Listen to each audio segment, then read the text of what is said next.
Ito na ang epekto ng baha at ito pa rin yung tubig. Yung mga halaman ko namatay. Pati yung mga kamote ko. Pati saging natumba.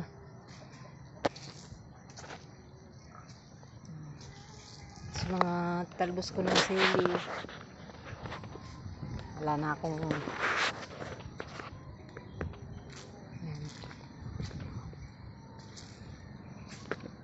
balik tanim ulit. Buti na lang yung aming pegi-pegi hindi naabot ng tubig kasi medyo mataas dito sa bandang likod. Ayan, oh. Ayan, mga puno na natumba. Tingnan natin yung tinanim kong talbusan ko ng kamote.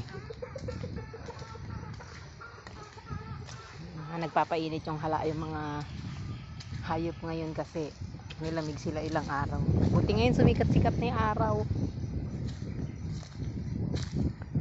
Sana tuloy-tuloy na muna. Bakit ang aming tataniman dyan? Buti hindi agad kami nakapagtanim. Ayan, tataniman namin yan. Dito dumaan yung tubig doon. Kasi doon sa may dulo. May dulo doon. Ano na yun, ilog.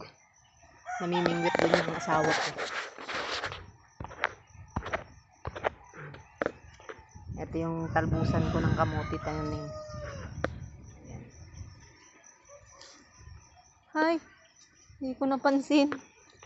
Nakawala kasi kanina yung baboy namin. Dito pala siya dumaan, oh. Sinira niya yung talbusan ko.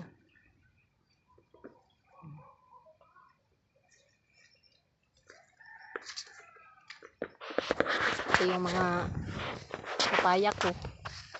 Namatay. Kamuting kahoy na lang itatanim namin dyan sa bakante na yan. Okay po. Salamat sa panonood nyo.